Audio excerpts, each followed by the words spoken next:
Open the Board of Zoning Appeal, January 24th, 2019. Could we have a roll call, please? Mr. Donahue? Here. Mr. Bonnet? Here. Mr. Hendrick? Here. Mr. Sevilla? Here. And Chairman Kim. Here. For the record, we have 5-member Board Zoning Appeal present, which is constitute quorum. Okay, we would like to welcome new board member Clark Hendrick. Welcome. I'd like to bring to your attention tonight's agenda has been revised, and it's been circulated, advertised, and posted onto the website. For the new business, is there a motion to nominate elect chairman for the Board of Zoning Appeal? I'd like to nominate Chairman Kim again for chairman. Second. Second. Motion's been made and second. Any discussion on the motion? Seeing none, vote on the motion. Say aye. Aye. Aye. Okay. So the motion carries. Is there a motion to nominate vice chair for the Board of Zoning Appeal? Nominate Jay Donahue for vice chair. Second. Motion's been made and nominated. Any discussion on the motion? Okay, seeing none, vote on the motion. Say aye. Aye. Aye. So the vote carries. And second, is there a motion to approve the Board of November 29, 2018 minutes? So moved. Second. Okay. Motion's been made and seconded. Any discussion on the motion? Okay, seeing none, vote on the motion. Say aye. Aye. Okay, the vote carries. Next, we move to the comment portion of the agenda. Are there any comment by the board members? None. Are there any comment by the staff? Okay, seeing none. Now I will invite forward any individual who wish to address the board on any matter that is not listed on the public hearing. Okay, speaker have up to 3 minutes and should state their name and address, include zip code for the record. The green light will come on at the beginning, and the red light will come on 30 seconds before your time is up. The speaker should wrap up. Individual may address the board on the same. Individual may not address the board on the same item more than once unless called back by the board member. Is there anyone who would like to address the board at this evening?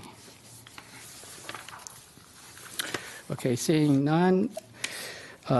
Next is a public hearing portion of the agenda.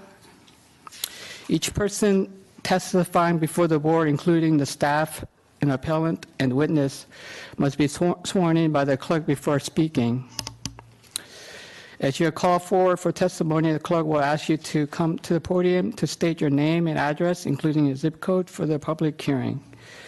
I would now call the public hearing on BZA 19-01, application for appeal of zoning administration decision. The subject property is located at 759 Center Street in Zone PD-D, Planned Development Downtown. The property owner and appellant is Christopher Devine. And I'll open the public hearing and ask the clerk to give the oath to the zoning administrator, David Stromberg, and zoning inspector, Firmina Kosha, is that? Yeah, Kosha. Please raise your right hand and state your title for the record. David Stromberg, zoning administrator. Do you swear or affirm that the testimony you will give to this Board of Zoning Appeals will be the truth, the whole truth, and nothing but the truth? I do. Thank you. I will recognize David Stromberg for the staff report and ask if there's any preliminary matter to be reviewed first. Nothing preliminary. Okay. Go ahead. All right. Good evening, Chairman Kim and members of the board. As mentioned, tonight I'll be providing a brief synopsis of BZA 19-01, which is an appeal of a zoning administrator's decision. Subject property is located at 759 Center Street, which is at the northwest corner of Center Street and Fortnightly Boulevard, and it's indicated on the map by the red outline. The property is an N-unit, single-family attached townhome, and it was developed part of the Fortnightly Plan Development Project. This plan development was originally approved by the Town Council in 2002, with subsequent proffer condition amendment in 2011. The Fortnightly development includes 87 townhouses and 64 multifamily condo units. The town received an initial complaint on October 30th, 2018, and that complaint was submitted anonymously through the Herndon On The Go app. And the complaint alleged 75 people attending at 759 Center Street at $20 per person. And the complaint provided a web address of www.cribconcerts.com. Enforcement staff reviewed the information on the website, and a decision was made to go out and perform evening surveillance on a night when a concert was scheduled to occur according to the website. That was on November 17th, 2018, and if it's okay with the chair, I'd like to invite the community inspector up to explain what she saw that night. Okay, that's fine.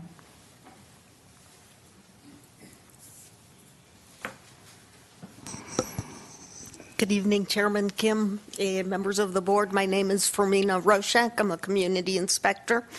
On November 17, what I observed while I was conducting evening observation, just as we conduct the morning observations and the afternoon or weekend observations, I sat outside the property and observed 44 persons entering the dwelling unit.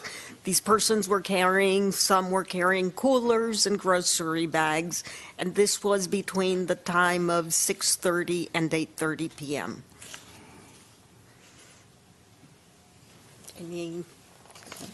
Okay.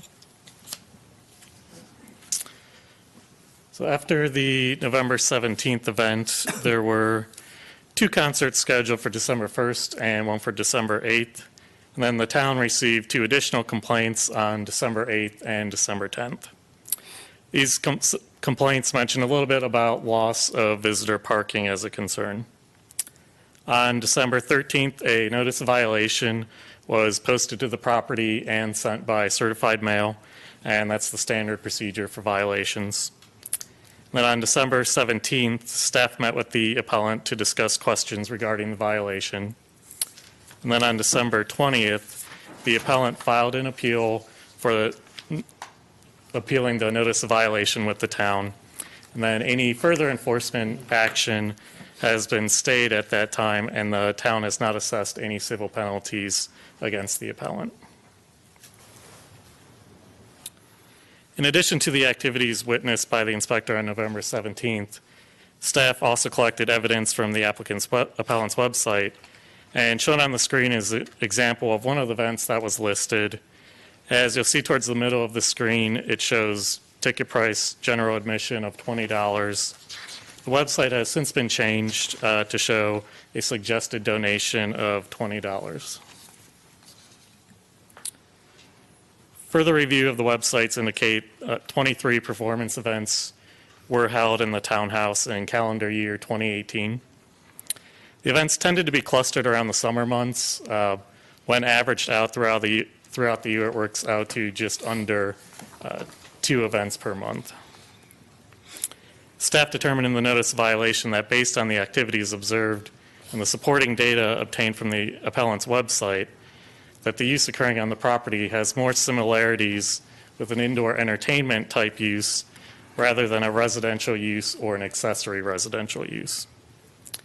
Members of the general public are able to purchase a ticket or make a donation, and this reserves a space at the venue. There's nothing to indicate that this is a private event where invitations have been sent out to a group of friends or family. This is being considered an entertainment event where money is being exchanged for the specific purpose of viewing a musical performance. And the number of events per year further supports that the activity is not an accessory residential use. Section 78-150.6 F2 of the zoning ordinance prescribes a standard of review for a Board of Zoning Appeals when hearing an appeal. I'll note that the decision should only be reversed or modified if there's evidence in the record that the decision or determination is not correct. And this is based on language that's already adopted and existing in the zoning ordinance. Questions of whether something should or should not be allowed through the initiation of a zoning ordinance text amendment falls more in the purview of the Planning Commission and the Town Council. So staff is recommending that the BZA affirm the zoning administrator's decision and uphold notice of violation ZE 18-01517. And I'm available for any questions. Okay, thank you. Are there any questions for Mr. Schomburg by the board members? Mr. Chairman, Yes. thank you. Mr. Stromberg, I think you indicated the nature of the complaints were primarily parking? The first complaint that came in didn't actually, it just said what was occurring and provided the website. The second and third complaints, they mentioned parking concerns. Okay. And the applicant submitted as part of the appeal a note that said the activity was not a use, it was not a commercial indoor entertainment use. Does the zoning ordinance distinguish between commercial indoor entertainment use and just indoor entertainment use? No, there is no definition for commercial in the zoning Okay. ordinance. So the fact that it's not a commercial use really would have no relevance here at all. Would that be correct, in your opinion? In the opinion of the zoning administrator, yes. So it's looking at the characteristics of the activity. Does it fall similar to an indoor entertainment versus a residential use? Okay, thank you. Any other question? Madam Chairman. Yes. So in the code though, so indoor entertainment as part of the definition is commercial, correct? It's part of the categorization. In one of the definitions, it does contain, commercial. Okay, so is there somewhere else in the code where it sort of categorizes indoor entertainment use without using the term commercial? Not something that I can immediately think of. Any other question? Are there any rules against indoor entertainment activities if they're not commercial? And that's a big point here, is commercial, in my mind, is I'm trying to make revenue or profit. Is there any distinction in the ordinance or the zoning that No, the defines zoning, what commercial is, or if I hold a concert at my house? no, the zoning ordinance doesn't distinguish, really explain exactly what a commercial use is. It describes accessory uses to a primary use, which again, in a residential district, residential use is the primary use. And in the home-based business section of accessory uses, that's a commercial enterprise that can occur in a residential district. That's permitted, and that has certain standards which are required with it. So it's a maximum number of people per day, maximum hours of operation. So that's probably the closest you would find in the zoning ordinance. So would there have been a violation if the website didn't have the LLC, if it had said suggested donations instead of general admission? Would that have any bearing on the? We based the notice of violation based on the facts at the time. Okay.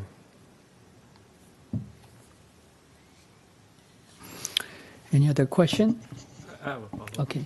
So what would be another example of a non-commercial indoor entertainment activity that would not be permitted under the code?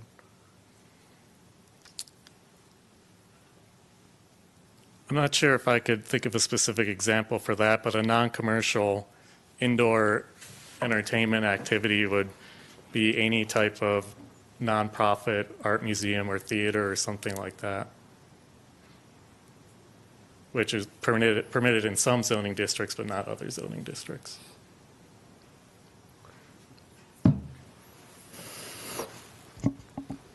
Okay, any other question? Okay, seeing none. Are there any questions for Mr. Stromberg by the town attorney? Thank you, Chairman Kim. Mr. Stromberg, again, to focus on your determination. The primary use for this property is residential, correct? Yes. Okay. And did you consider what the accessory uses were? Yes. Proper accessory uses? Yeah. And your testimony this evening, I believe, was that you determined that the live indoor entertainment was not one of those accessory uses that was permitted, correct? Yes. Did you consider at all as to who was receiving any money, who was receiving the actual money that was mentioned on the website? There is a little bit of consideration maybe initially when trying to, because this is an unusual type of violation, but ultimately the fact that money is being exchanged for an event is kind of what's switched it into being beyond any type of normal accessory use. Okay. Would that be what might have distinguished it from somebody having a party that had a band? Yes, it Okay. would. Did you have to have any special credentials to access the website, or was it open to the public as far as you know? It was open to the public. Okay. And you don't know, or maybe you do, who actually received the $20 mentioned for general admission? I don't know that, and I don't believe the inspector witnessed that either. Okay. And so that did not enter into your consideration, your determination? No. Okay. And you mentioned that the website had changed since then, Yes. since you observed it. Okay. How has it changed? The most significant that I was able to witness was the change from ticket general admission price to suggested donation. And there was a reference to a business entity which has since been removed. Okay. But as far as your determination goes, it revolved around this specific event that occurred on November 17th, 2018? Yes, that's what the NOV was issued for. And again, the website information changed after that date? Yes. All right. I don't have any further questions of the zoning administrator. Okay, Thank you. Thank you. Does the board member have any question for the inspector? Can I revisit Yep. a question? Sure. So if I have a party at my house, and I have a band, and I pay the band, that's okay? Again, I can't really get into what ifs. I Well, wouldn't. because if I put it on my Facebook page and so I'm advertising it and I tell all my friends, hey, big party at my house, going to have a band, if you want to make a donation, it's up to you. Would that be a zoning violation? To me, it sounds like it would not be a zoning violation. Okay. You're directing it to a certain group of people that you know, Okay. and I don't know how frequently it is, but Okay. that sounds like one event. Okay. Any further question? Does the town attorney have any question for the inspector? Yes, sir. If we could call her back up, thank you.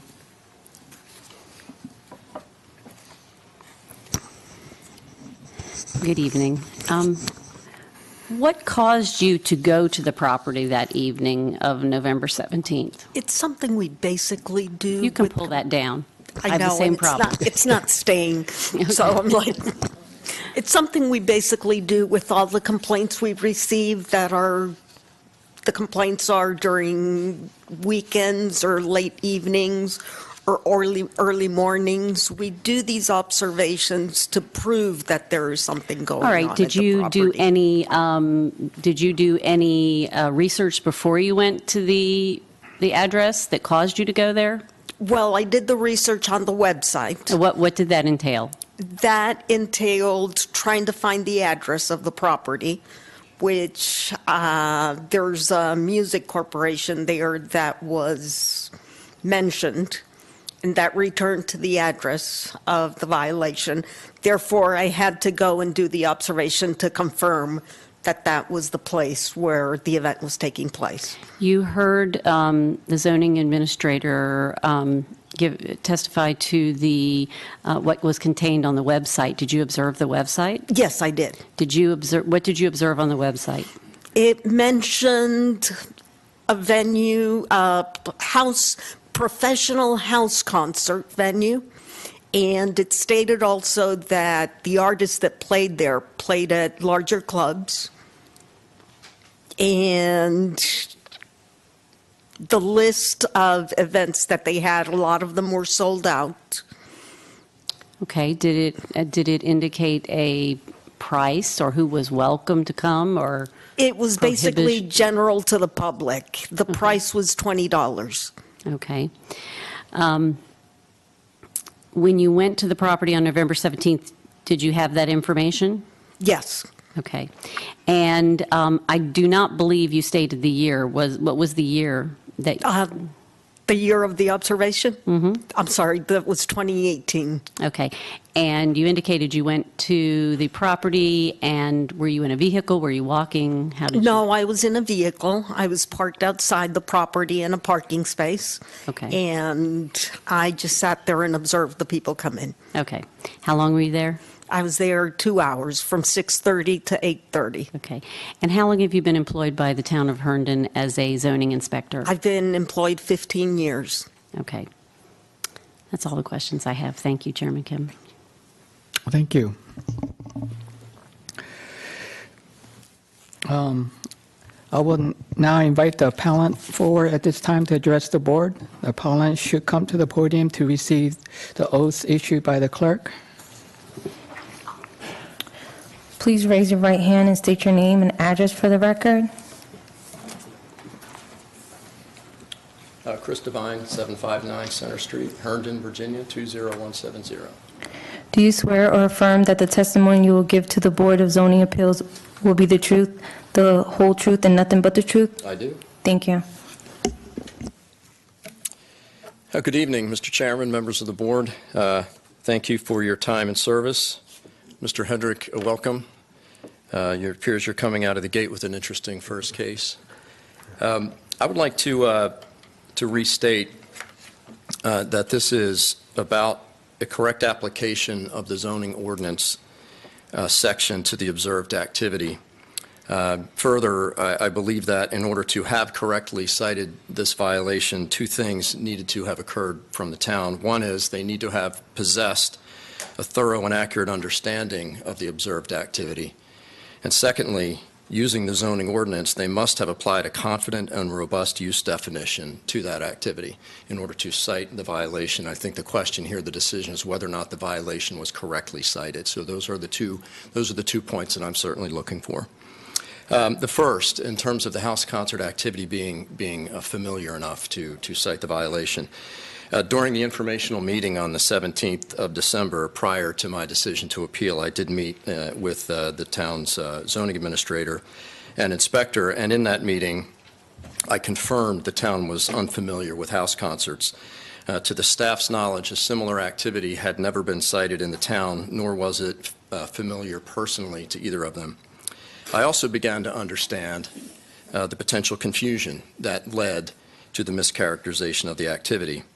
I've delivered a package of exhibits to each of you. If you turn to Exhibit 1, It is really sort of a single page, what is a house concert? I took this from a website called Concerts in Your Home, which has been around since 2006. This is sort of the go-to resource for those hosts and artists that are putting on house concerts. It's sort of a guide advocacy group, if you will, and they have a very simple definition here. There are some bullets underneath. I'll read the first part and let you just peruse the bullets. The first part, simply put, a house concert is a music performance in someone's home, presented by a host who does not profit from the event. Traditionally, artists are paid by a suggested donation requested of each attendee, and they've listed a nominal $10 to $20 as a typical range.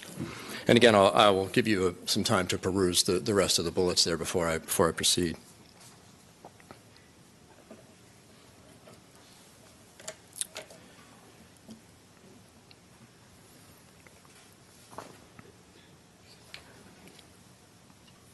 Sure. The other thing I've added at the bottom is a simple analogy that's often called into use by house concert hosts and Concerts in Your Home. And that analogy is a pay-per-view event in a residence where if you have a sports fan in your neighborhood who is the biggest sports fan and they have the nicest TV, they might gather their friends and neighbors together and other invited guests to pay for and watch a championship boxing match on a Saturday night. Maybe it's $100, $200, and they collect money to sort of offset the cost of that, so it normalizes the cost per person. That is, by the way, an example of my definition of an indoor entertainment use, potentially, per your earlier question. There are other analogies, and I'll get into those a little bit later, but that's one that's most commonly cited by folks like me that are doing house concerts to describe what something might be unfamiliar to others. So let me talk a little bit about how I got into house concerts, if I may. I was in the winter of 2015, early winter. I attended a performance at the Barns of Wolf Trap, and the opening act was a 23-year-old guitarist from Australia named Daniel Champagne. He was opening for Paula Cole that night in front of 400 people in the venue, and his performance was stunning. I talked to him on intermission, and I spent the next 2 weeks trying to explain to my friends how amazing this guitarist was, and it occurred to me that I could have him in my house via one of these house concerts. That was my first go at it, and it took me about 6 months to arrange that. And in the summer of 2015, I invited about 20 friends over, and we witnessed an amazing performance by this artist. The most common comment from the audience, my guests, after the performance was they were stunned at what a high-quality performance we could see in the intimacy of someone's home, the engagement with the artist. It was truly a connective experience for them. And they were also happy that they were able to somehow contribute to the artist's well-being by making direct donations to him so he could continue to make this music. That was how I first started. I was so moved by the experience, I decided to do it more. In fact, it became more than a hobby. It was a pretty intense passion of mine, and I've been doing it, as the report said, since 2015. I also realized, again, by reading the staff report and looking at the exhibits, one of the main points of misunderstanding was the website. And as I got further into my passion, I decided to develop the website. These days, it doesn't really take that much effort to put a pretty good website out there, so I did. And I did that for a very specific set of reasons. One was when you have multiple events, I needed something that acted more like a customized Evite, helping me track those guests and friends who had decided to attend one of the events, and I wanted to do that in an automated way. The website made that very, very simple. That's why one of the reasons I put it up. The second comes to the donations. I view the website as a virtual tip jar. I started my shows with putting a tip jar in the front, and that was a bit inconvenient for the artist. It was inconvenient for some of the guests, and this allowed people to make an advance donation, not have to worry about it, do it cashless, and then I would caretake that for the artist. And then on the night of their performance, settle up with them, and everything was good. I think along the way, I mentioned putting a website together, and when you do that, you assemble different widgets, and some of those widgets have terminology sort of as part of their boilerplate. So the widget that I used to accept those donations had ticket on it instead of donation. I would have had to heavily customize that. So that's how I believe how the perception started to creep into this very nice-looking website. It uses the term ticket, general admission, because they were boilerplate in the web application that I had used. as the staff report indicates, yes, I have since modified that. And I realized as I went through what was happening here with this violation that was unnecessary confusion that was causing an understandable confusion. So I have spent the last number of weeks remediating that website to remove that confusion. I don't want anyone in the community to misunderstand what I'm doing. I think we heard something about the words professional house concert. I do have an about page which describes that this is indeed a house concert where 100% of the donations go to the artist. The only word that professional appears, to my knowledge, given it's my website, is when I describe the quality of the sound system that I use to give my listeners and the artist the best possible experience. I never refer to the operation, if you will, as professional, for the record. I would like to go to the staff report. I believe you have that as an exhibit. Appreciate that. I'd like to start with the case summary section in the staff report. The October 30th, 2018 complaint, yes, that was the first complaint that I have ever received after doing these for 3 years. The complaint cited or alleged 75 individuals attending events. I've also left an Exhibit 3 with you to look at, if you would, please. That is the sort of a rough diagram of my living room. It measures approximately 15 feet by 23 feet and comfortably seats about 40 guests. So the complaint in that regard is clearly inaccurate, and I just wanted to clarify that. Next, in the case summary, the enforcement staff reviewed the website, and I think we've had a good discussion there. On the ticket price general admission, yes, that's what it said at the time. And again, I've remediated that to make sure that confusion doesn't persist. Probably the most interesting part of this is the next section. The applicant's website listed Crib Music Enterprise, LLC. And as you heard earlier, that was in the copyright marking. Maybe you didn't. That was in the copyright marking of the website. I want to explain a little bit about how that LLC came to be, because I totally recognize that could be a major part of the confusion when we talk about commercial. When I've been doing these house concerts for about 1.5 years, the passion continued to grow, and I made a major life decision at the end of 2017, and that life decision was to explore creating an actual commercial music venue in Northern Virginia. This is an actual commercial brick-and-mortar venue. And in order to do that, I established an LLC to guide the process of locating real estate and just all the things that you would need to start a business. I always maintained the sanctity of the house concert in my residence per the bullet points that you saw and the definition of a house concert. I never changed what I was doing there as I started exploring the idea of making a livelihood from this in a real commercial venture somewhere. So back to the website. When the website was being put together, it's fairly common practice to copyright the pages of the website because you're technically developing content. And so I looked around and in a moment of very fast decision with no idea of the unintended consequences that I think we're talking about tonight, I used the LLC thinking that it would give me a stronger, more enforceable copyright. It just honestly just looked better. Unintended consequences notwithstanding. That's the other reason that, yes, according to the staff report, I have indeed gone and removed that copyright marking. It's simply not worth the confusion that it's caused. So that is now off of the website. And that is the explanation for Crib Music LLC existing at all. I'd next like to move to the staff comments section further down in the report. This is the 4 bullets that lead in. Zoning staff contends that a house concert is not an accessory use to a residential property for the following reasons. This really is in many ways the heart of the report. The original, the complete violation also cites the indoor entertainment use, and if you trace far enough through the zoning ordinance, you will find the word commercial within the definition of indoor entertainment use. And if you go further to the definitions in the back, you will find not a definition for indoor entertainment use. You will actually find a definition for commercial indoor entertainment use. So I would refer you to those if you haven't seen them. But in looking at these 4 reasons, remember, they are the heart of the violation. So taken individually or even collectively, the question is, do they describe this commercial use?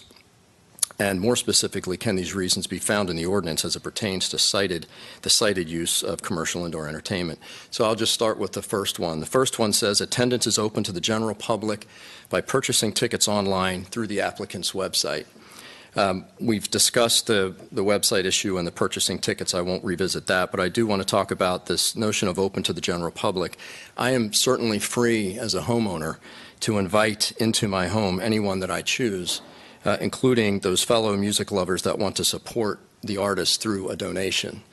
While I have not had the occasion, I can also refuse anyone access to my home at any time for any reason.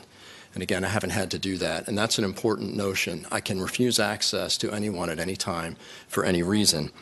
Therefore, attendance to my home is not open to the general public. Number two, attendees are providing money for the purpose of viewing a live music performance. Whether a profit is generated is not relevant. Again, returning to the earlier analogy of the pay-per-view sporting event that you might hold on a Saturday night with your friends, certainly there are attendees providing money. Another example might be if you are a foodie, you might go out and hire a professional chef for an evening and have a gourmet meal prepared for you and your friends. You may decide also to defray that cost. Similar concept, so move the chef to the side, put a songwriter with an acoustic guitar there, and you essentially got the same thing. I would certainly submit that either of those two analogies are not commercial activities.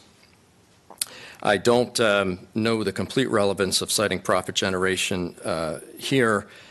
We've talked about the 100% donation-based, and I think there was a question earlier about profit being part of the commercial definition, and I was not able to find that in the zoning ordinance. Even so, again, for the record, these are 100% donations that go to the artists.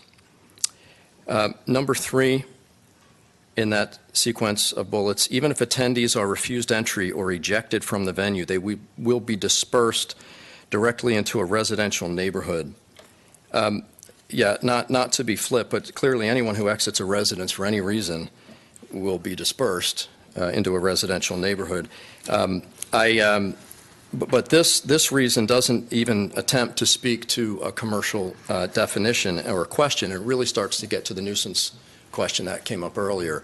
And the violation is not citing a nuisance violation. It is strictly zoning. But because it's in the report, I did want to respond to it.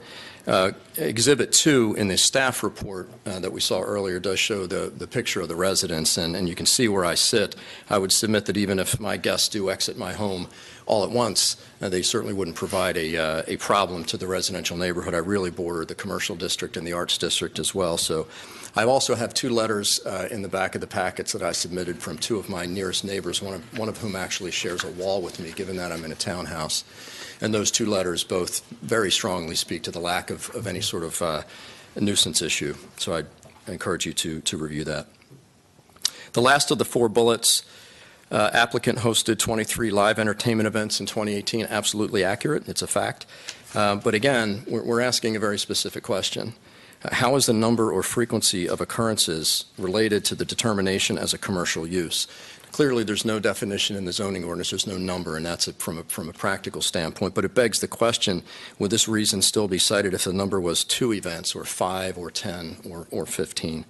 So again, I don't see how that makes a case for this activity being of a commercial nature.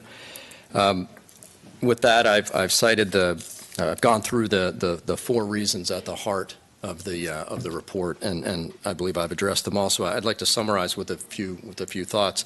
First, I'd like to return to the only relevant question for the appeal. Was the zoning administrator correct in deciding that the observed house concert events are an indoor entertainment use and not a permitted use on the subject property? That's the language from the violation. And again, to have correctly cited the violation, the town must have done both of the following 2 things: possessed a thorough and accurate understanding of the observed activity, and using the zoning ordinance, they must have applied a confident and robust use definition to that activity. I believe I've shown that the town did not have all of the information to understand house concerts as an activity. Along the way, I've also acknowledged how a cursory review of the activity may have resulted in confusion, and I've since taken steps to remediate that. When a town resident is declared guilty of an offense, it can set off a serious and impactful chain of events. That's what happened here. So if the town has the authority to unilaterally cite a violation and they know the activity is unfamiliar to them, the town has the responsibility to perform a thorough investigation prior to citing the violation. That investigation might even include a conversation with the citizen when necessary. That's really the error here. On the zoning ordinance, because this activity is unusual, is unique, the ordinance understandably lacks a strong matching use definition, but relying solely on the most compatible use doesn't meet the requirement to apply the ordinance with rigor. So the basis of the town's decision is contained in the 4 reasons in the staff report, and I've discussed each one of those in the context of my house concerts.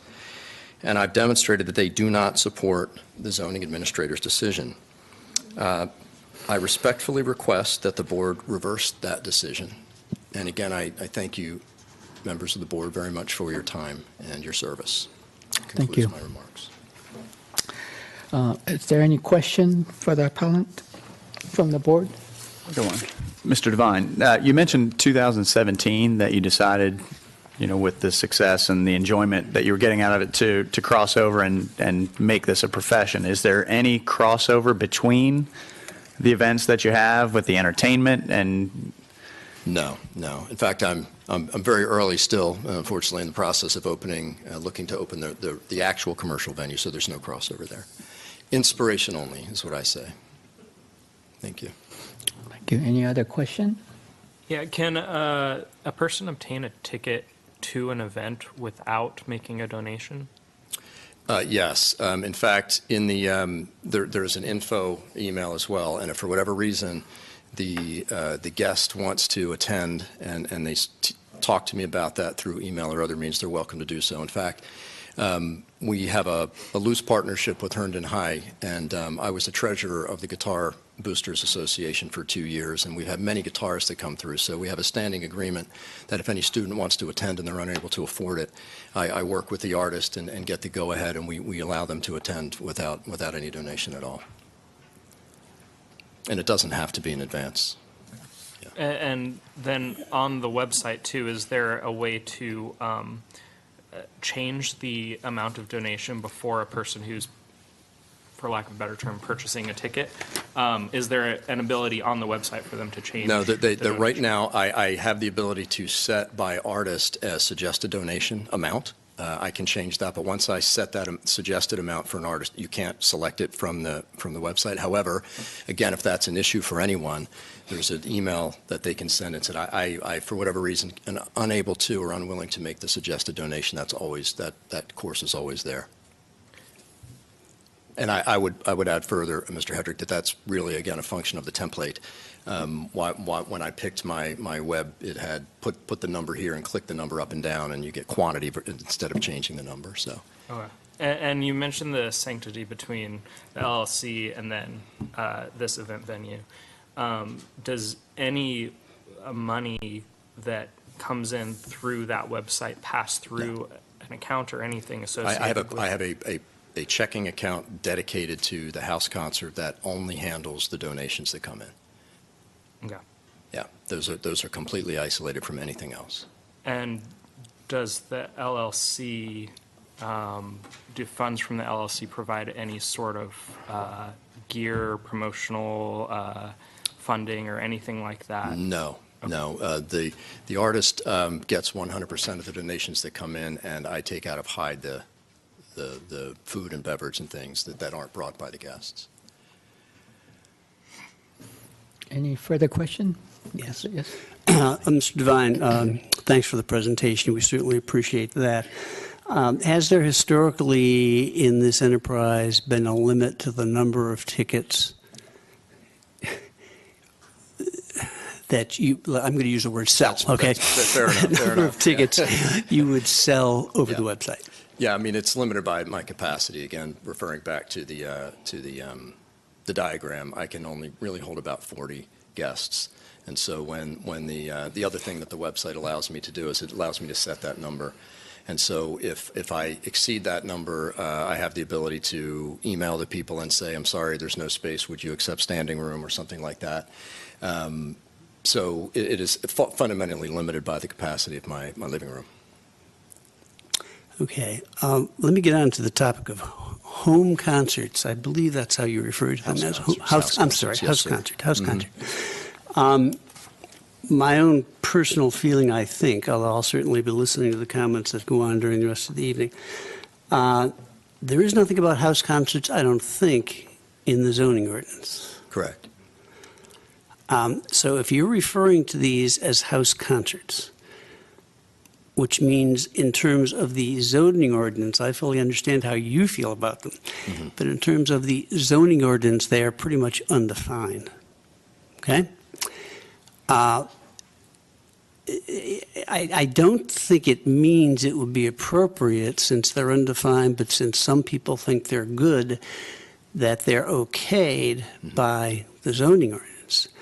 I think typically in that situation, the appropriate process might be to amend the zoning ordinance. That might be the place to start.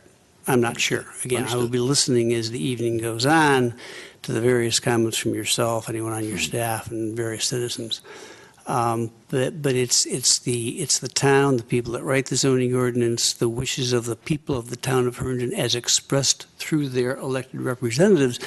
That's what decides what is in the zoning ordinance and where we want to go with it. I appreciate your passion, and I share it to some degree, to a large degree. That's good.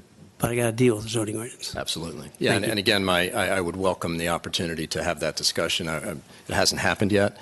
Going back to, my experience here was being cited with insufficient, what I believe is insufficient information. That's really, and I've confined my comments this evening to that specific question by definition, but I'm certainly open to resolving this in any number of ways. Are you done, Mr. Donahue? Okay. Any further question? I have a question. So anyone who comes upon your website who's a music lover and decide they want to come to your concert, so they can, someone that you don't know, just someone who happened to come on your website wants to come to your concert. Is that possible? Yeah, rarely happens. They can, let me walk you through the process. Okay. They can, there's a form that you fill out that says, how did you hear about us, before you move to the advanced donation page. So they can select I was referred, or I know the artist, or a number of reasons there. So I get all those things that come in. Once they make the donation, I now see their name, their address, their email, their phone number, and if they have a comment that they've added. If for some reason I don't know who it is, I suspect there might be something going on, they didn't fill out the form correctly, I can email them, and if I don't get a satisfactory answer, I can just unilaterally refund their donation. So that is a way to prevent anyone that I don't want to come into my home to come into my home. That's really the first two lines of defense. So before the date of your cited violation, you've been actively screening? I do. The, I review every donation that comes in. Okay. There aren't at the end of the day, there aren't that many, so it's not unmanageable for me to do that. Okay. My next question is, have you thought about parking for the people that? So how do you instruct? What is your instruction for the guests that? Yeah. Mr. Chairman, what I do there is about a week prior to each of the events, anyone who is on my guest list, I have their email address. I send them a detailed email. It does a couple of things. One of the things it does is it gives them a specific address. It gives them my phone number. It gives them a 15% discount to the Mediterranean Breeze. Thanks, Phil. Appreciate that, man. And I suggest that there are walkable restaurants in the area. I give them guidance that said there's plenty of general public parking. In fact, I point to the public lot across the street diagonally from my house on Center Street and say there's a large public lot. That's the place I'd recommend you park. And again, the letters, 3.5 years, 40 plus shows, the letters in the back for my neighbors, there's not been an issue until October of 2018, apparently. Obviously, somebody complained. Yeah, I think the same person 3 times. But okay. If we were to have that discussion, Mr. Chairman, I would comment that I believe the the complaints in that regard were groundless. I think someone saw something they didn't understand and said, I don't think that person should be doing that. Let me raise the flag. I have never had a complaint on parking or noise in all this time. Thank you. Does the town attorney have any question for the No, thank you. Thank you. Okay, with that, I'll call comment from the audience. Several people have signed in to speak this evening. When the clerk calls your name, please come forward to speak. Stop to be sworn in, and then state your name and address, including your zip code. After everyone has signed in, has come forward, anyone who has not signed in may come forward at that time to speak. Okay, is there any? Okay, go ahead. There are 8 individuals that we will be speaking today. The first one I have Lon Don. Lon Don, 4,800 Fantasia Drive in Herndon. Sir, Can you repeat that in front of the mic? Thank you. please raise your right hand and state your name and the address for the record. Lon Dunn, 12,800 Fantasia Drive, Herndon, 20170. Do you swear or affirm that the testimony you will give to this Board of Zoning Appeals will be the truth, the whole truth, and nothing but the truth? Yes. Thank you. This was open comment.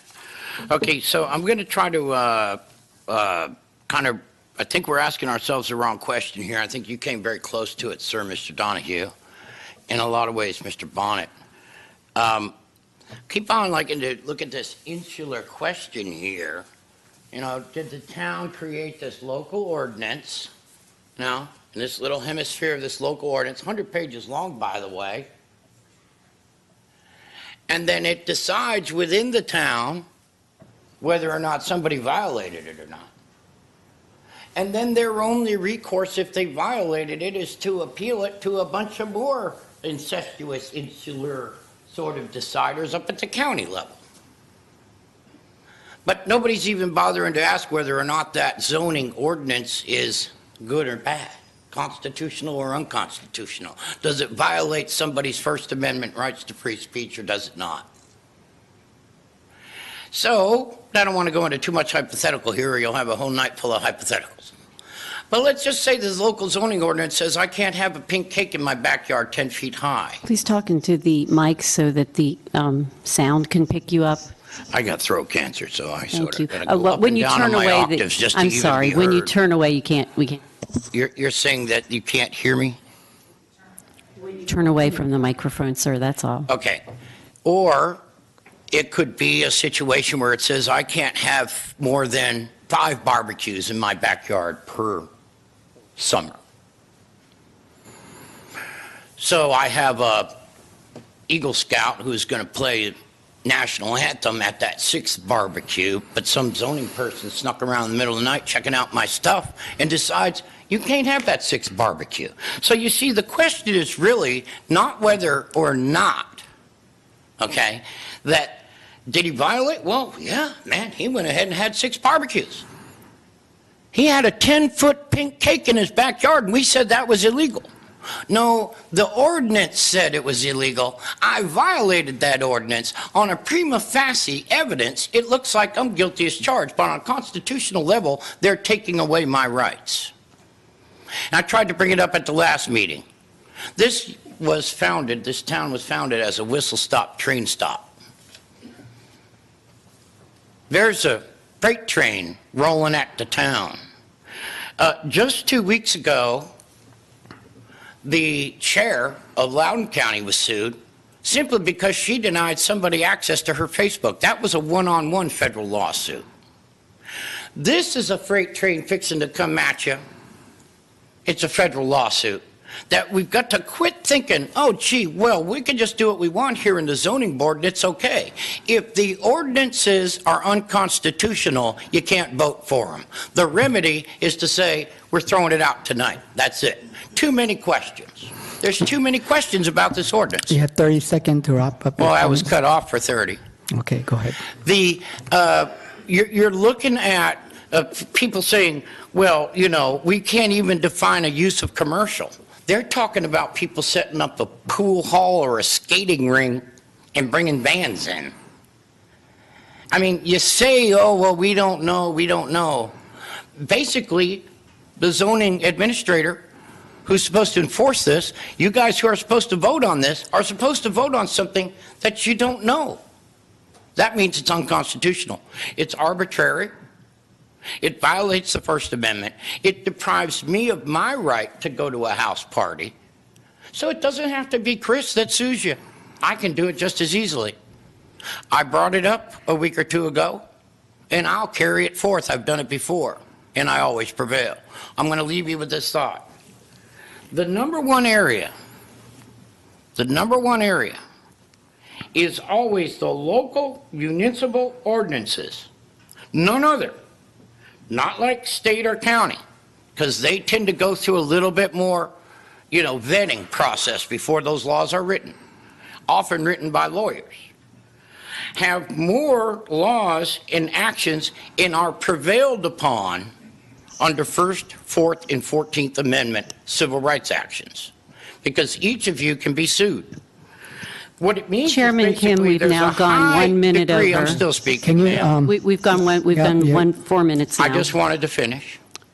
Okay, you The have 10 high percentage, the highest percentage of laws and rules that are overturned in federal court are going to be the local municipal, and especially the ordinances, okay? So until we're clear on it, Okay. I don't like to see my taxpayer dollars go and wasted on depriving him of his right to have his house concert. Okay, thank You'll you. be seeing me again. Okay. Can we have the next speaker, please? Michael Bradley. I will ask that you honor the time limit that you're granted to speak. Thank you. Please raise your right hand and state your name and address for the record. Michael Bradley, 783 Station Street, number 2, right next to the Breeze. Sorry, your zip code. 20170. Do you swear or affirm that the testimony you will give to the Board of Zoning Appeal will be the truth, the whole truth, and nothing but the truth? I do. Thank you. I've lived here for 2 years. Where I'm at, I've got to deal with parking on a regular basis because I don't have assigned parking. So I've never noticed any issues with parking or any noise issues when walking my dog in the area. When he's possibly had these concerts, I haven't been to one yet. I'd like to attend one in the future, but that's all I pretty much have to say. So other than it seems like some of the things we brought up don't really have anything to do necessarily with whether it's a violation or not. Okay, thank you, sir. Steve Pedalberry. Please raise your right hand and state your name and address for the record. Steve Pendlebury, 12552 Mary Powell Lane, Herndon, 20171. Do you swear or affirm that the testimony you'll give to the Board of Zoning Appeals will be the truth, the whole truth, and nothing but the truth? I do. Thank you. Thank you very much. I'll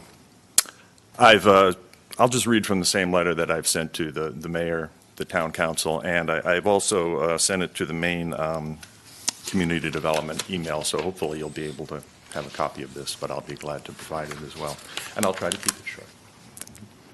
I support my friend Chris Devine and his crib concerts, and I urge you to resolve this appeal in a way that will allow house concerts like his to continue in the town of Herndon. In my work as a videographer and a photographer for local performers, and also as a Songwriters Association of Washington board member, I've watched the growth of house concerts in recent years, and I've realized how important they are to helping professional musicians just earn a living. For a touring artist who's lucky enough to get booked at a commercial venue in the DC area, being able to do a private house concert on the day before or the day after the big show makes a significant difference in their bottom line. It means meals, gas money, maybe even enough for a hotel room left over by the time they get to the next stop along the road. And before I go any farther, I do want to remind you a point that has been made over and over, but I do think it's significant, and that is that every penny contributed by the house concert guests goes directly to the performers. Now, considering the cost of providing the light refreshments, as any host of any social gathering in a home might do, Chris intentionally takes a loss on every event. That's not much of a business model, if you ask me. So, his house concert series has been a model of professionalism as proven by nearly 50 shows over almost 4 years without a single nuisance-related complaint. But they are by no means a commercial venture. This is a labor of love for the music community. Looking beyond the financial aspects, a house concert, as you've heard already from Chris, provides a unique opportunity for artists and their supporters to make personal connections in a casual, intimate setting. Thanks to the house concerts that I've gone to in our area, hosted by Chris and some others, I've gotten to know world-class artists from Austin to Australia, including Daniel Champagne, who I thank Chris very much for turning me on to. You should hear him. You should go to a house concert. You should hear him. They are eager to come back because of the reception they've received here, because of the warm welcome they get in Herndon. Well, the town's action against the crib is threatening to tarnish Herndon's image as an arts-friendly place, and that's the reputation it's had for the more than 25 years that I've lived here. Chatter about Herndon's ban on house concerts is already spreading through the local community, music community. Chris Matthews, one of Herndon's most acclaimed singer-songwriters, recently announced that she won't perform in her hometown until the situation is remedied, and I think you'll be hearing from Chris in a minute. I hope you will.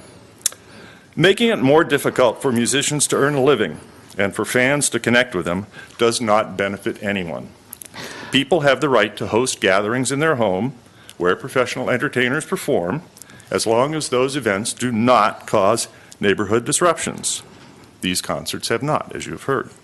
Chris has tried unsuccessfully. You have 30 seconds to wrap 30 seconds? up? Okay. I would go on, read the rest of what I'd say. Please try to resolve this. I think maybe an ordinance change, something like that is going to be needed. I know Chris is willing to work with the town. I hope you'll resolve this. Thanks very much for your attention. Thank you. Can we have the next Chris Matthews?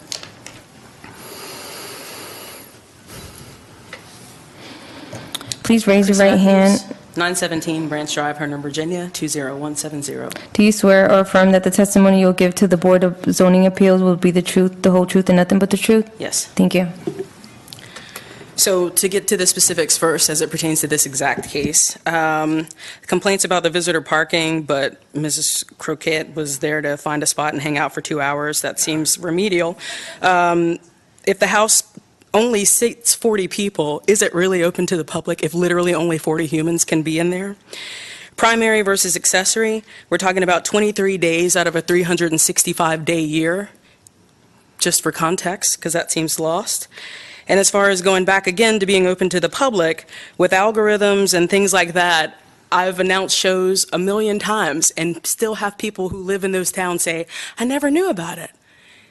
The thing about the public is just nonsense. So I just want to give you a quick artist perspective. So I've played at the Birchmere, I've played at Lincoln Center, I've played at the Kennedy Center, I have played at the Sundance Film Festival. I live 2 blocks from here. I make my living when I'm not playing those bigger shows at house concerts in California, house concerts at a senator's house in Maryland, house concerts all over the world. It's heartbreaking to me that this is a new endeavor because it doesn't speak very consistently with what Fairfax County and Herndon tries to do with the arts, that this is some new thing for all of you. I hope you'll do a little soul searching on that regard. But from an artist perspective, house concerts are incredibly important. All of the profits from the suggested donation, and that's exactly what it is. If someone came to that house and just randomly showed up and hadn't gone through the steps on the website and just showed up and said, hey, I want to come, legally it's a suggested donation, so they have to be allowed to come. It's not like a normal concert venue where you can't get in the door if you don't have a ticket to show somebody. It is a suggested donation.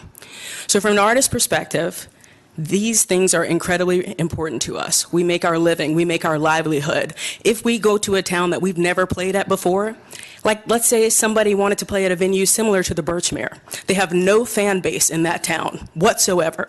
How do they make a fan base when they don't have one? They have one fan who lives there that says, I've got 40 friends. I believe in you. I want my friends to come hear you. So that the next time you come to town, you can play at the Birchmere. That is what a house concert does. This decision that you are making tonight will influence the way other artists look at the town of Herndon. I have lived here 9 years. I love this town. Do not do that to my town. Thank you. Can we have the next speaker? I have an individual from Maryfield, Virginia. I believe it's Andrews.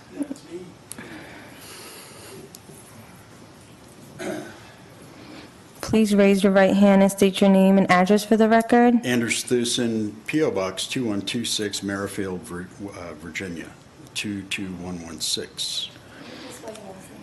T as in Tom, Hueson. Thank you. Do you swear or affirm that the testimony you will give to the Board of Zoning Appeals will be the truth, the whole truth, and nothing but the truth? By the gods. Thank you. Okay. All right, you guys, you've heard a lot tonight. Chris, that was the most passionate thing. Can you start the clock, please? Thank you. Start the clock. I won't be 3 minutes, believe me. You have a moment here. You guys have a moment. This is like hitting you from the broadside, I'm sure. It's like getting hit with a bus. You had a little bit of preview because this gentleman, by rights with his home, has a concern because he's been cited. You have employees of the town who are in their right doing their job, and you've got to sort it out. You're the arbiters. You're the ones that make the decision. You have a real watershed moment here because this is happening everywhere in America. What's happening tonight is happening everywhere in America as well. I can cite a number of cases and I can cite a number of resolutions, but you have an opportunity to make this town a model for others in this moment. You can define what a house concert is for Herndon, what a homeowner can do when it comes to wanting to support artists, as Chris has so eloquently stated. And you have a moment to put that in your code, to make it reality here in Herndon that can be used as an example in every other community in America that's going through this moment or will go through this moment. You can prevent this from happening. So with that, I suggest you find a home that has a concert and go and enjoy it. Thank you so much. Thank you. Alan Gilbert. Okay. Justin Britt.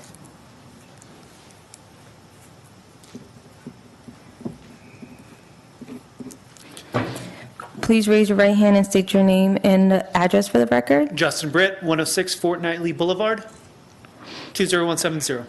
Do you swear or affirm that the testimony you'll give to the Board of Zoning Appeals will be the truth, the whole truth, and nothing but the truth? Yes, I do. Thank you. Okay.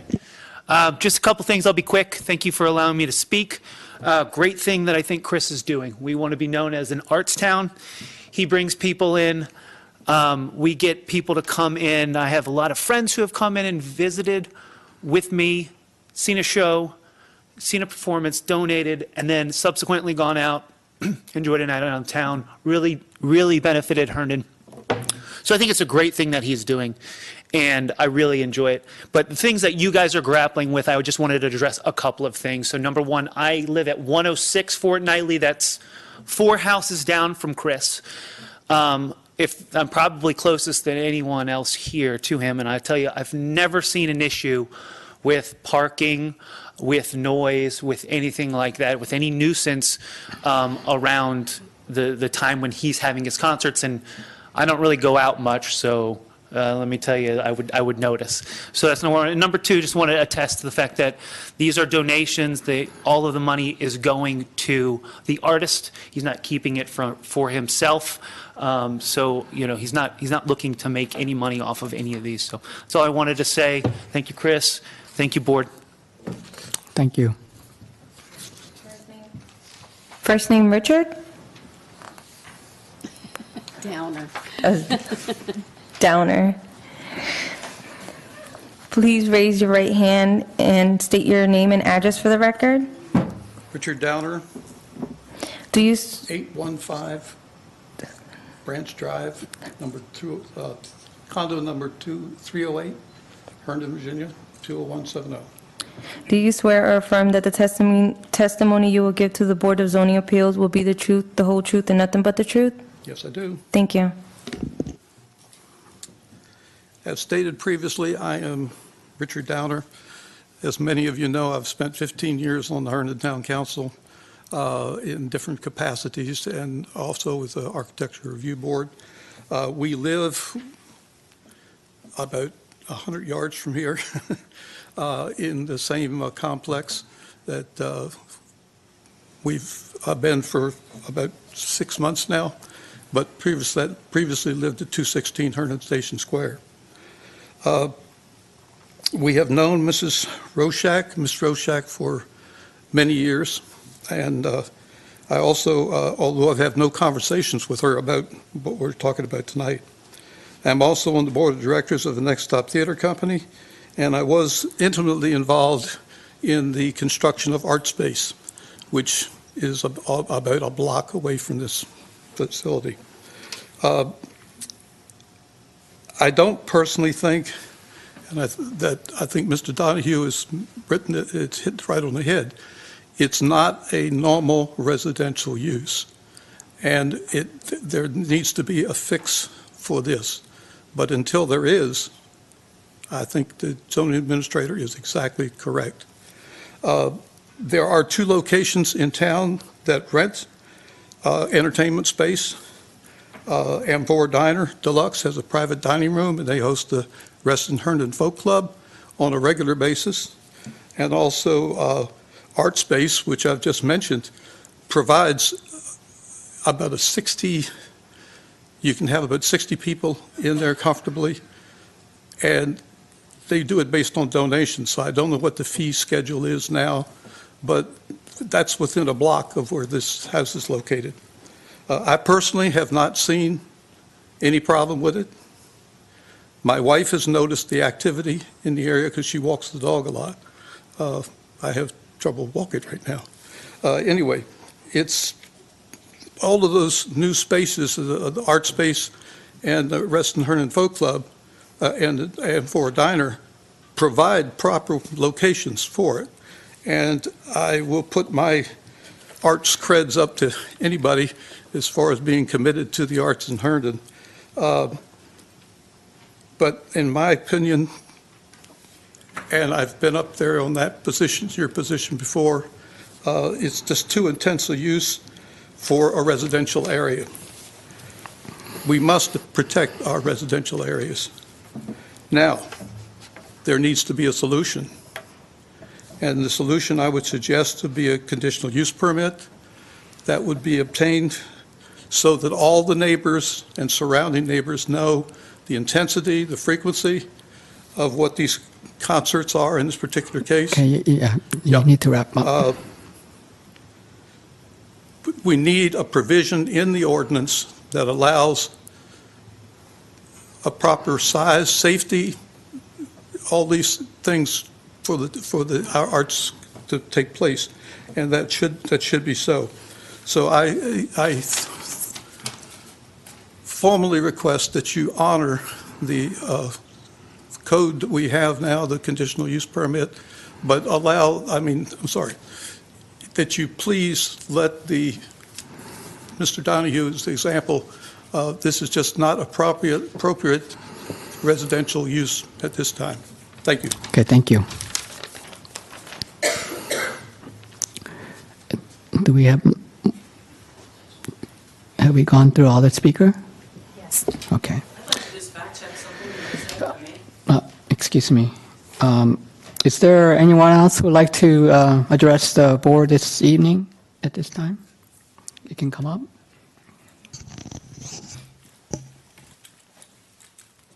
So yes, as someone, as I said, who actually does this for a Ma'am. living, Art Space Sorry, is a 60-40 I have to- split. Just so you know, it's not 100% to the artist. It's She wants you 60-40. to, she wanted you to state your name again so the people at home would know who was speaking. Are there any other black people here? No, Hey, there we go. it's being recorded, so we can't. So the camera. Yeah. Chris Matthews, 917 Branch Drive, Herndon, Virginia, 20170. Okay, thank you. And so just to clarify, he was trying to make a false equivalency there with Art Space. I actually have played Art Space several times. 100% of those proceeds do not go to the artist. It's a 60-40 split. 100% of a house concert goes to the artist. That's important to distinguish. Okay, thank you. And as far as the folk club, I've been a member of the folk club of Herndon Reston for many years. They have a concert series that they put on. You have to be invited to play that series. They charge tickets for that series. And because they have that series doesn't mean that just any artist can get to play there. I've literally played some of the most prestigious places that you can play. I have not played a formal at the Herndon Rest and Folk Club, and I live in Herndon. Okay, thank you. Is there anyone else who would like to speak?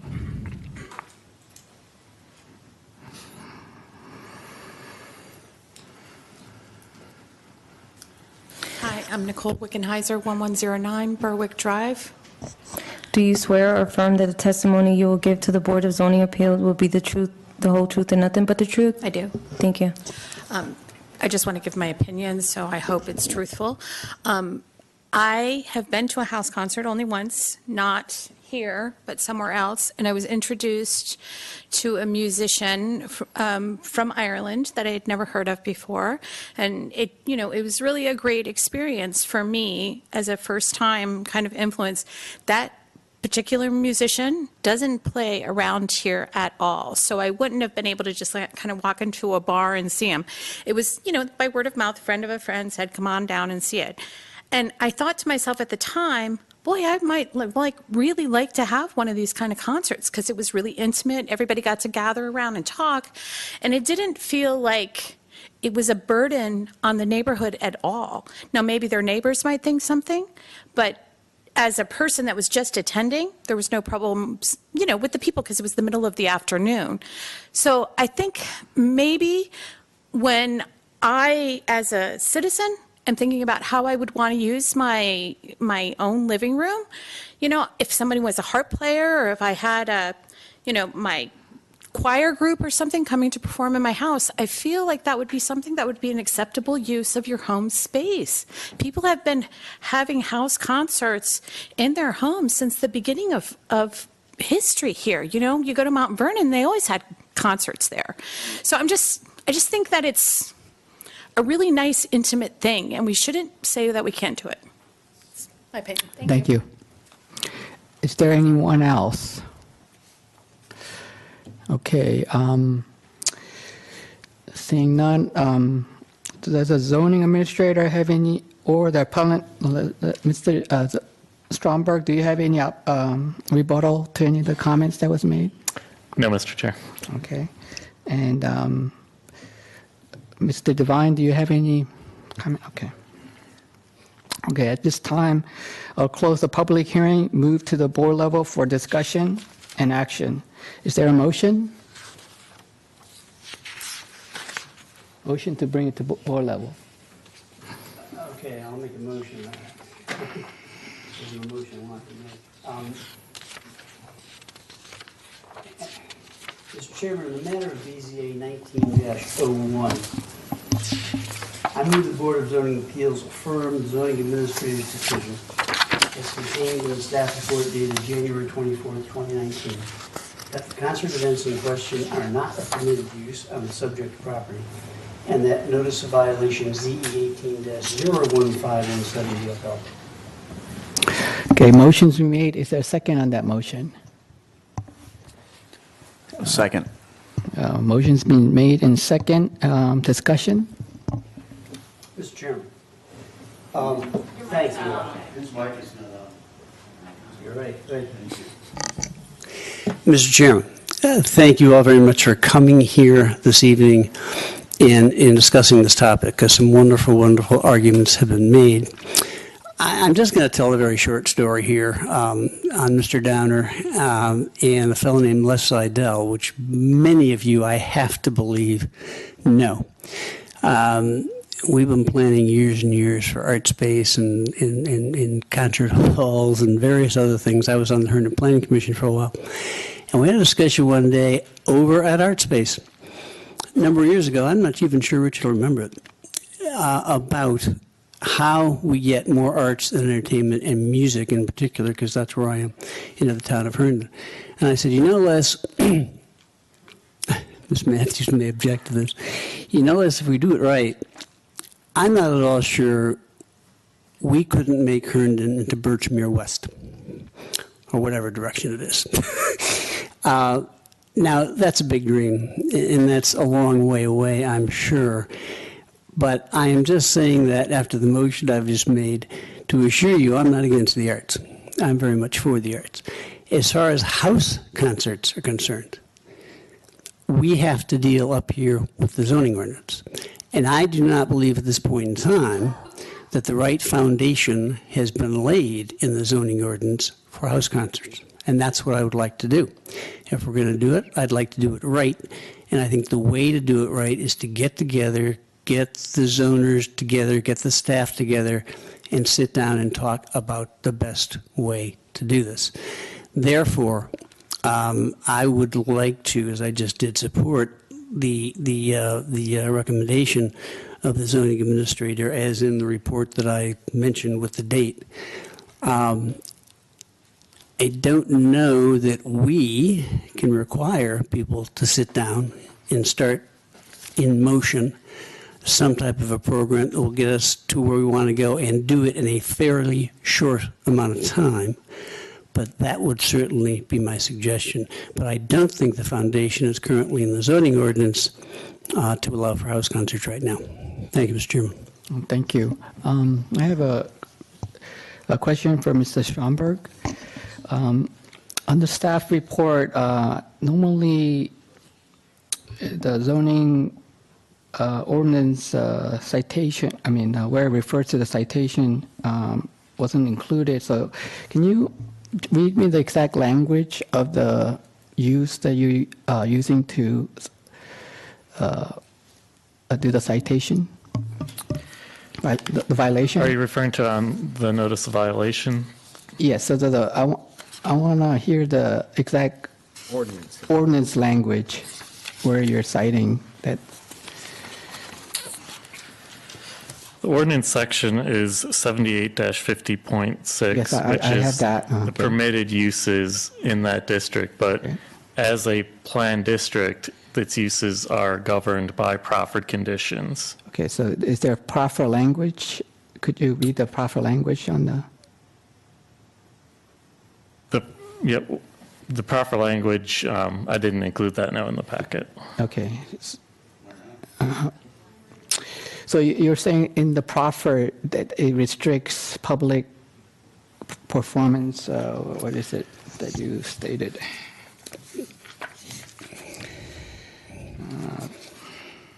Indoor entertainment use. Is that listed exactly as indoor entertainment use? It's not allowed in that? No, it lists uses that are permitted.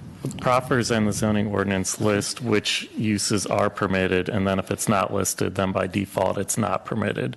So essentially you'd be looking to classify this into a use which is a permitted use. Right. So in the permitted use, it was residential plus accessory use. Do we describe the accessory? Yeah, it was single family, detached, single family attached, and multifamily are the permitted uses. But the accessory use such as parties, graduation parties, or things like that? The ordinance doesn't talk about graduation parties. No. Okay. Mr. Chairman, if I could ask a question.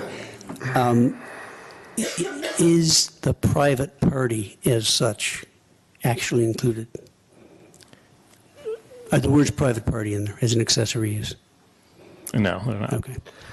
So I disagree with the motion because there's ambiguity in the ordinance. And in the case of ambiguity, I believe you should rule in favor of the public, not the zoning administrator. Yeah, Administrator, could you Please press your microphone. Thank you. Could you, can you hear me now? Yeah. Okay, could you elaborate a little bit more on, so obviously the enumerated, the primary use, accessory use, and then prohibited use, right? Those are all enumerated in the code, right? So if something isn't, you mentioned that if something isn't enumerated, then it is by default prohibited? Yeah, the zoning ordinance, it lists a use that's permitted either just by right or through special exception, or if it's in, well, essentially on the use table, an empty square, then that is not a permitted use. So any unlisted use needs to be classified into something that's existing in the use table. So it got classified into the indoor entertainment? Correct. But the definition of that in the code contains commercial use, so it, right? Yes, but for it to be permitted at this location, it would need to fall into residential use, because that's what's permitted in the zoning district.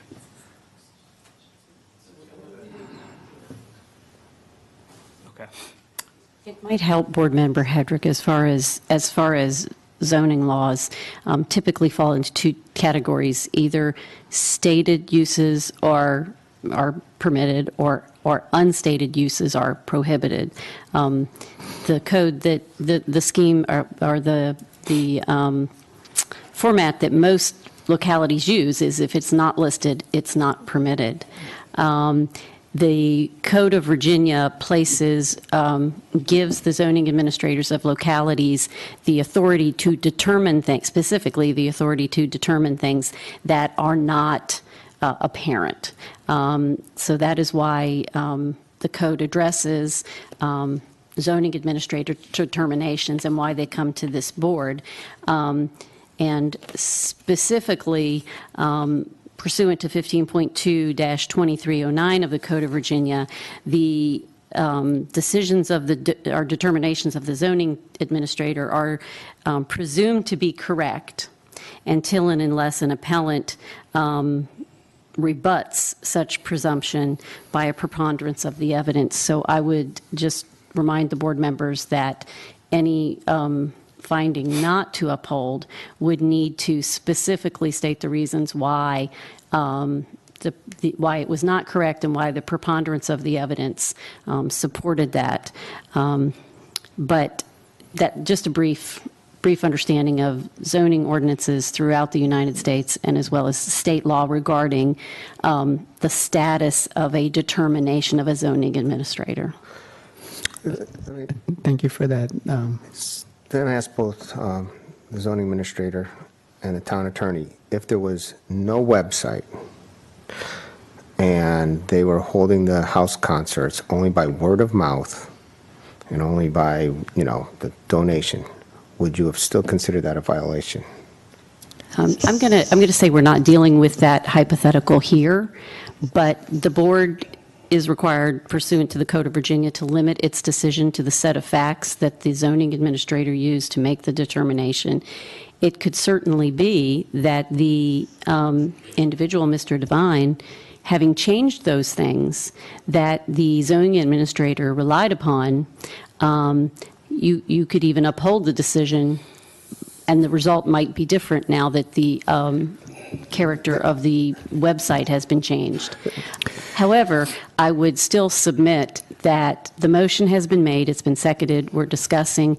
I believe Board Member Donahue's discussion was also suggesting, I think, that some sort of recommendation be made to the town council, perhaps, regarding making this clearer in the future.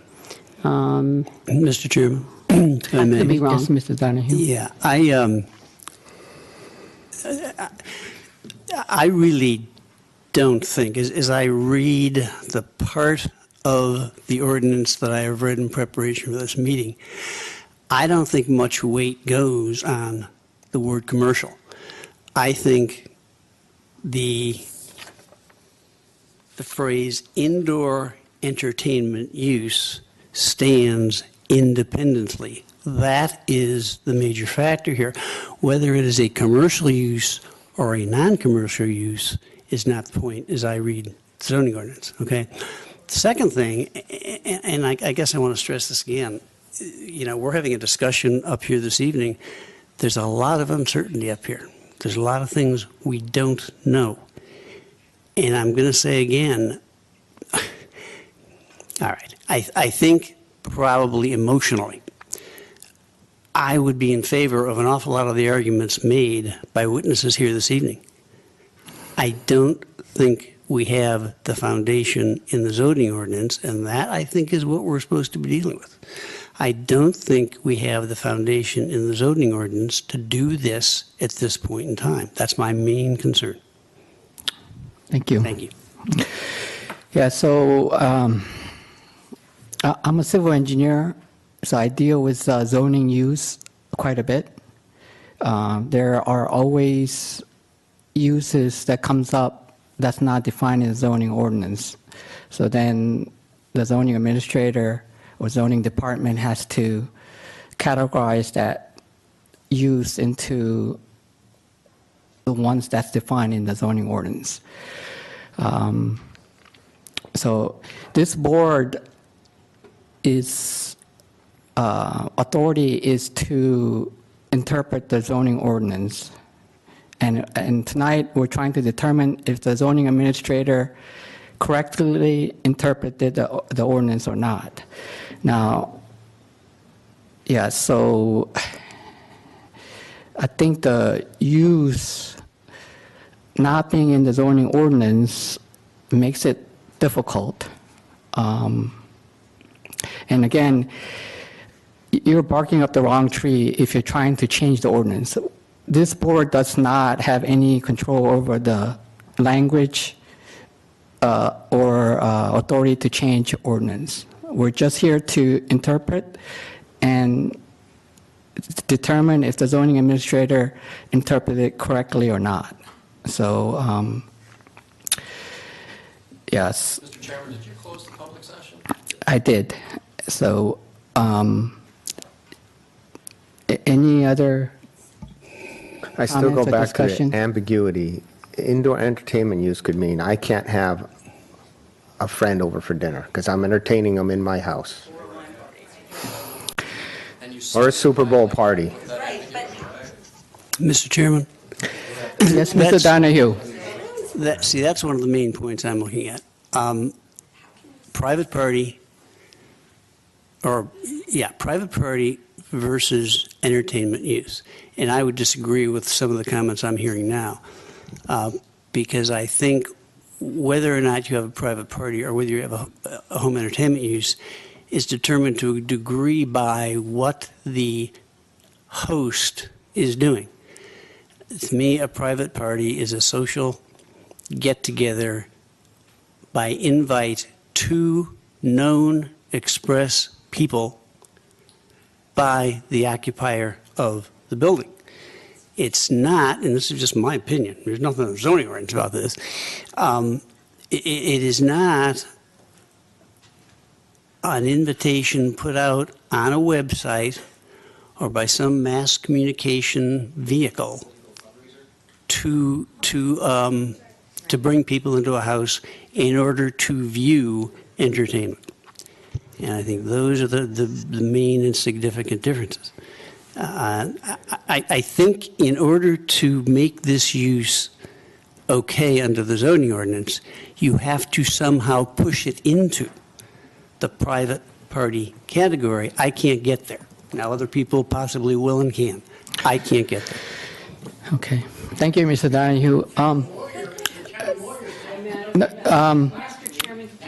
Admonish the audience to let the board speak at this point. Time for public comment is over.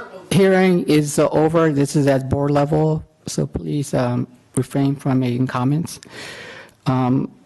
So one other thing that I wanted to make was our decision is based on the snapshot of the date that the violation occurred. So anything that happened after, such as changing of the website, really does not reflect on our decision. So it could be possible with the website changing and other things that changed after the violation might not trigger the violation, in my opinion. So any other comment or discussion? The only thing I'd like to add, Mr. Chairman, is that would be the job for the council to come up with that line in the zoning ordinance to be able to make this acceptable. Well, right, tonight, we're not Correct. deciding Which on. is not yeah. our So we're job. deciding on the violation date, which was, I forget what the violation date is, but that's the time, the snapshot that we're making a decision on. So any other comments or discussion? Okay. Vote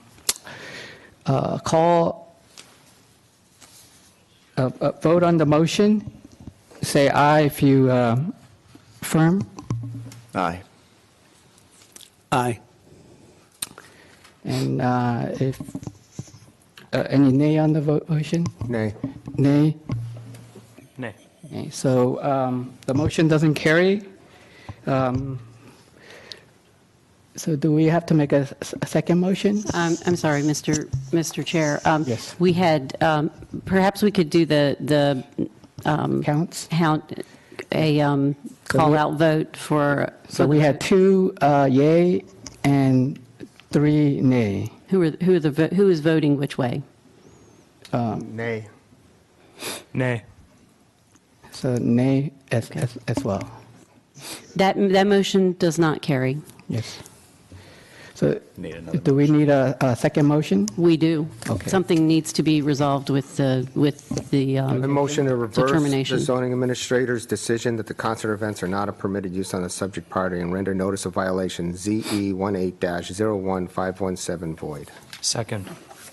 Okay, motion's been made in second. We need fill out the reason why. Yes, the Code of Virginia indicates that the presumption needs to be rebutted by a preponderance of the evidence. So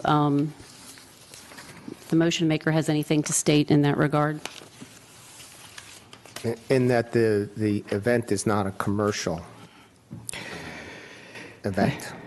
I think the fact is commercial, it's not really relevant. Well, that would be the motion Okay. maker's decision. So the motion's been made. It's been, you okay with that? Okay. Motion's been made and seconded.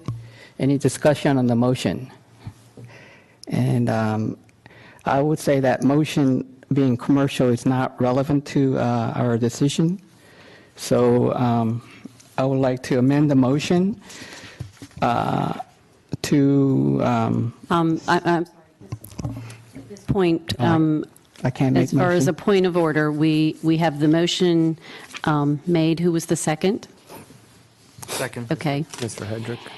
And at this point, are you moving to, the motion is to amend the motion that's on, the main motion? Yes, ma'am. Okay. And can you give us the language, please?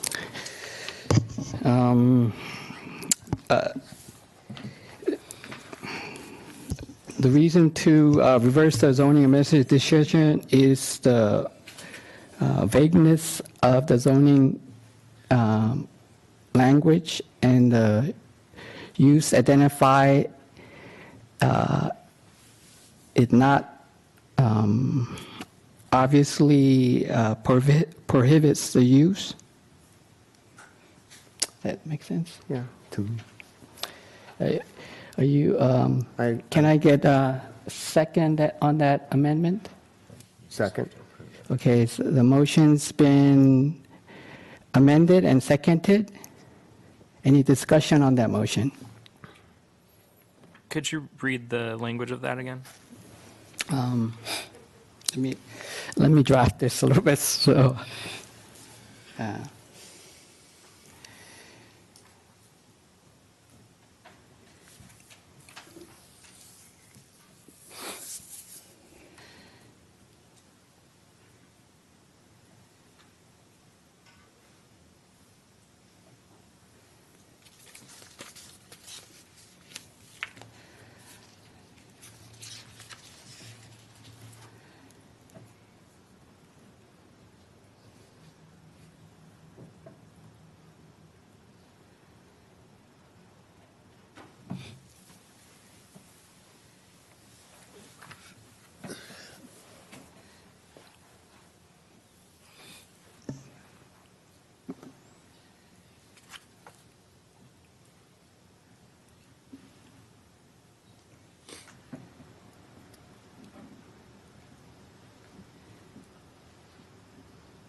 Indoor.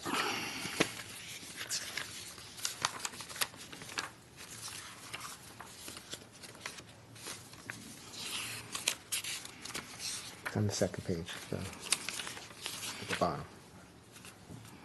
That's what you're looking for, the alternatives? No, no, I'm not looking for that. It's entertainment. What was the indoor entertainment?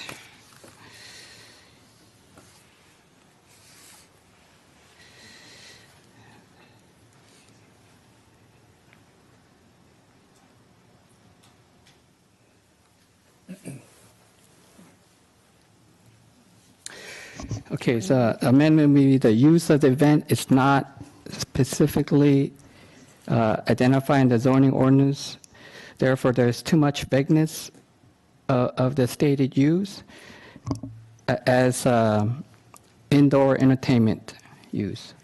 So, Mr. Chair, it sounds like you are amending the end of the ordinance, not the beginning, which states, I believe, that the motion was to reverse the decision of the zoning administrator.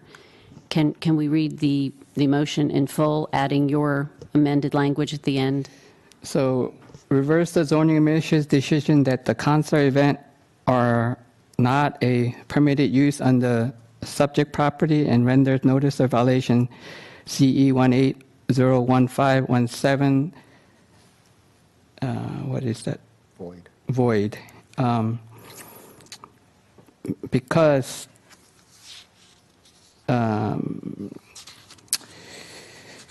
the use of the indoor entertainment is not correctly identified due to the vagueness of the zoning ordinance. Is that okay? And do we have a second to that? Second. Right. Motion's been made and seconded. Any discussion? Are you okay with the wording? Because the wording as original, the original wording is very specific to this case, I'm not sure if we need to add anything to the end of it, because let's say that there's another case where, I'm not sure if. Would you like to make an amendment to my amendment? At this point, I would suggest as a point of order that if we have another option on the table, you might want to, if the motion maker wants to consider withdrawing the motion and another motion being made that is clearer, that is often the best way for the record to reflect the wishes of the board. That's just a suggestion. Let me give it a shot. Okay. All right. No, I mean, are you withdrawing your motion? You can withdraw your motion and we can. I'd like to withdraw my motion and make a new motion. Okay, can we have a second on that? Second. Seconded. And we can take a vote on that. Say aye if you agree. What are we voting on? Withdrawing the motion. Oh, aye. The main motion. Aye. Aye. Okay, so we got unanimous aye on that motion. Okay. I'd like to put forth a motion to reverse the zoning administrator's decision that the concert events are not a permitted use on the subject property and render notice of violation ZE 18-01517 void due to the ambiguity within the ordinance and identifying house concert as not being permitted. Okay, motion's been made. Can I get a second? Second. Motion's been made and second. Any discussion on the motion? Seeing none, call on the motion. Say aye. Support the motion. Aye. Aye. And say nay on the motion if you disagree. No. Nay. So we got 3 aye and 2 nay. So the motion carries. Meeting adjourned at 8:44 p.m. Let's make a motion. Yeah. Wait, we're not there yet. Apologize. Okay.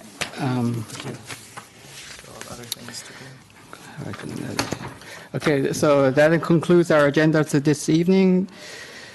Can we have a motion to adjourn? Did we approve minutes from? Yes, we did. Yeah, we changed that, sorry. I must understand. Second? Okay, motions to adjourn has been made and seconded. Can we call on the motion? Say aye if you agree. Say aye. And with that, the board stand adjourned. Time. Meeting adjourned at 8:45 PM. All right, thank you.